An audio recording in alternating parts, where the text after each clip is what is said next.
Percu, guitare, piano, contrebasse, juste une mélodie. Ok.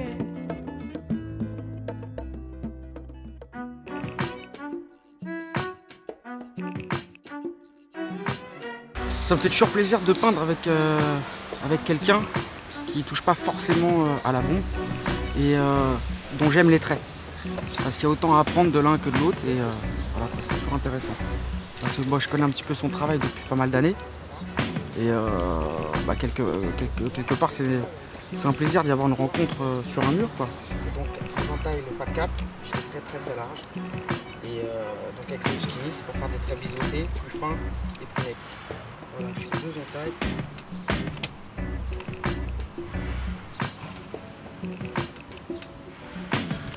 Je suis obligé d'en faire beaucoup parce que dans le tas, il y en a toujours un ou deux qui est plus coupant que les autres. Enfin, qui donne des traits plus coupants.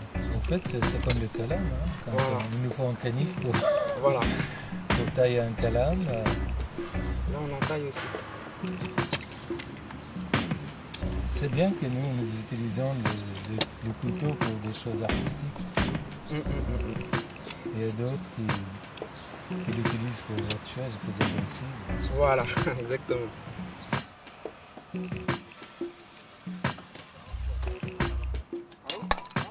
Le plus dur en fait quand quelqu'un n'a jamais touché à la bombe, il y a 2 choses, quoi. Il y a un problème de distance avec le mur. Et donc ça, faut vraiment pratiquer plusieurs fois. Au début, écrire un peu n'importe quoi, faire des traits. Et après, donc, il peut arriver à la bonne distance. Et il y a un problème de vitesse aussi. Pour les gens qui ne connaissent pas, c'est soit ils vont être trop loin du mur, ça va être trop vaporeux, on va rien voir. Soit ils vont être trop lents aussi. Donc ça va donner des traits un peu pas forcément nets et pas forcément droits et qui coulent à certains endroits. Donc il y a une technique pour apprendre à découper un peu le mur, quoi, en fait, avec la bombe. Voilà.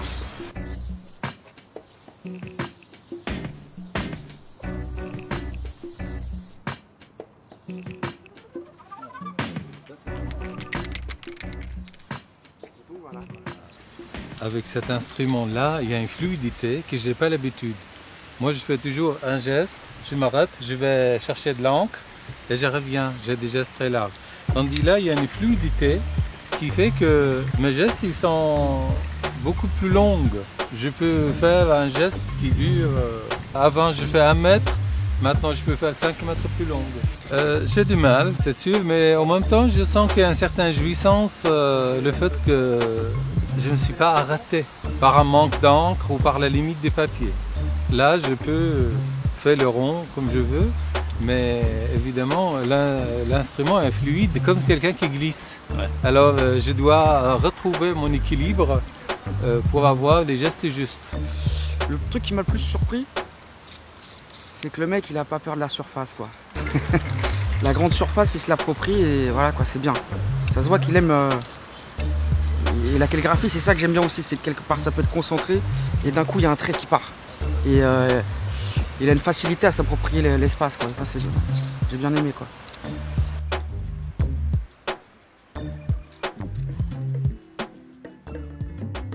Ça ne ressemble pas à ce que je fais habituellement avec mes instruments parce que j'ai plus de netteté, j'ai plus de maîtrise et je calcule presque à la millimètre près les gestes.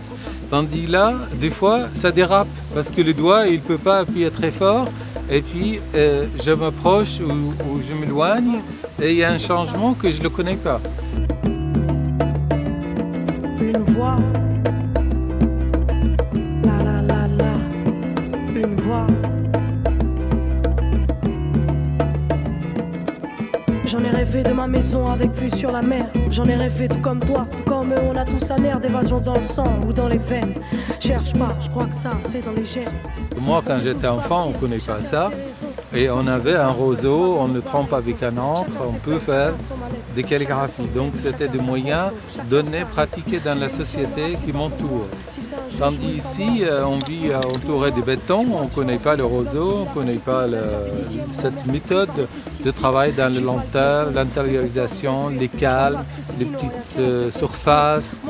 Et donc, si je suis né en 1990, je regarde tous ces bétons LED, je dis, ben, il faut peut-être, je fais des lettres avec des moyens plus larges, plus amples et qui donnent des couleurs plus voyantes. Hein.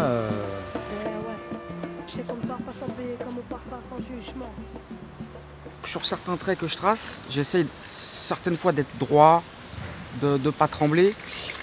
Et sur d'autres traits, je veux dire, peu importe si ça coule ou quoi, enfin j'aime bien mélanger les deux, quoi. J'aime bien essayer de travailler un peu la rigueur, et puis quelquefois l'erreur aussi, j'aime bien. Je trouve que c'est un artiste libre, c'est bien ce qu'il fait, j'aime bien. Il est intériorisé, puis il fait que je vois les gestes sur le mur, tandis moi j'y pense à beaucoup de choses en même temps. J'ai écrit dialogue en arabe, c'est le mot hiwar, ça veut dire dialogue.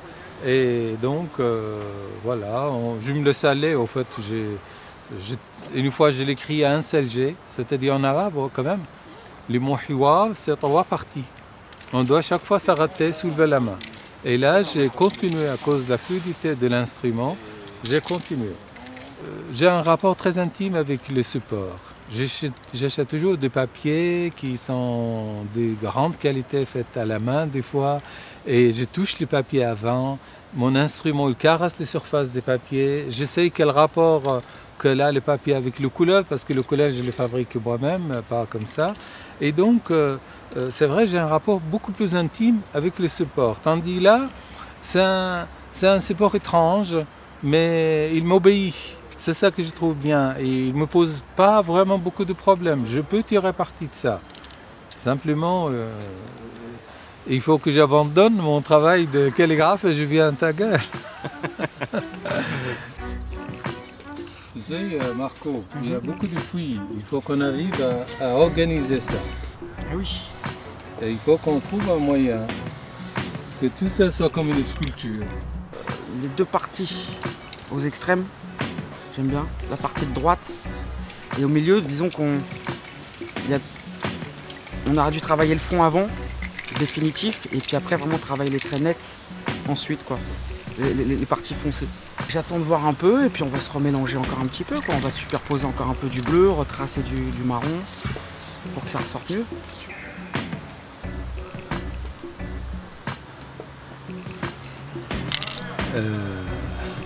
Ce qui est bien, on peut faire aussi des couleurs dégradées, ça évoque les profondeurs. Ah ouais, bah dans le jaune clair, on peut refaire une ligne de blanc par-dessus. Ouais. Ça fait encore une autre... Oui, ça fait comme des reflets. Et moi, je vais essayer de faire dans la même idée avec du bleu. Oui. Comme s'il y avait encore une vague, mais un bleu qui rentre comme ça. Puis après, petit à petit, ça... Mais là, ouais, c'est une autre dimension, quoi. Franchement, c'est terrible. Ah, moi, c'est toujours ça que j'aime bien, quoi. C'est que le dialogue, il se fait, quoi. Ah oui. Aujourd'hui, notre époque est rapide. Et il sent qu'il y a une sensation de liberté de faire des gestes très amples. Et le cube l'espace à sa volonté, comme il veut. Et après, il peut faire des fautes, corriger. Tandis que pour nous, c'était impossible de faire des fautes. C'est-à-dire l'écriture, la calligraphie arabe, c'était lié au sacré. Donc on ne peut pas gâcher une lettre. Si un calligraphe, il commence le matin et il fait des exercices. Après 2 heures ou 3 heures, il peut s'arrêter, il dit aujourd'hui, je n'arrive pas à trouver le A ou le B, je reviens demain pour retrouver la force qu'il faut et l'énergie nécessaire. Tandis là, il y a un côté un peu naturel, un peu spontané. On perd quelque chose et on gagne d'autres.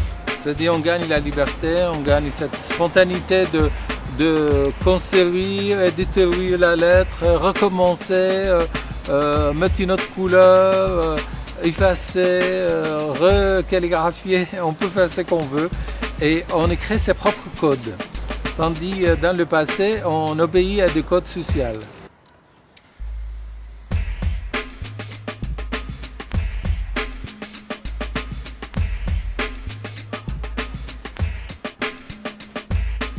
Bon, en regardant l'œuvre finie, il y a certains endroits qui sont brouillons, mais c'est ça qui est intéressant aussi, c'est la superposition. Donc on superpose. Oui, en fait, on fait des essais. Voilà. Et moi c'est ça que j'aime bien, c'est les essais. Et on a continué à faire que des essais. Voilà, pour moi c'est ça quoi. C'est vraiment. C'est le chemin qu'il vaut mieux que l'auberge. Voilà. Il y a un rapport avec la musique aussi. J'adore peindre avec de la musique. Il y a un rapport avec le corps, la musique et l'écriture que j'aime bien quoi, en fait. Et la calligraphie. Et je trouve qu'il y a beaucoup de rythme dedans.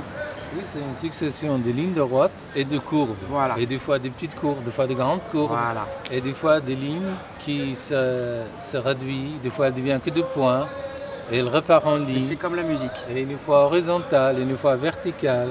Voilà, il y a du rythme dans l'écriture et c'est ça que j'aime en fait. Et c'est là que je me sens vraiment le plus libre. J'ai fait toutes sortes de peintures, donc de décoration, des commandes, ça va du réalisme. Et vraiment là où je me sens le plus libre, c'est vraiment dans ce style-là. Voilà. C'est-à-dire c'est des superpositions et puis un jour on va voir le fond. Hein, c'est-à-dire ça s'accumule. Voilà.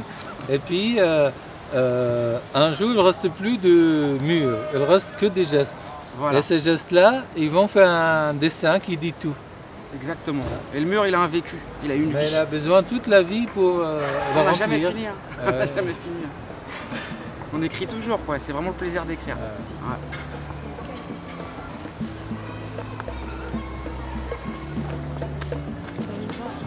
C'est ça. Une voix. La la la la. Une voix. J'en ai rêvé de ma maison avec vue sur la mer. J'en ai rêvé tout comme toi, tout comme eux, on a tous un air d'évasion dans le sang ou dans les veines. Cherche pas, je crois que ça c'est dans les gènes. On veut tous partir, et chacun ses raisons. Martyr ou pas, bref, pas de comparaison. Chacun ses peines, chacun son mal-être. Chacun son thème, chacun sa cause, donc chacun sa lettre. Je démissionne, le rap c'est pas pour moi. Si c'est un...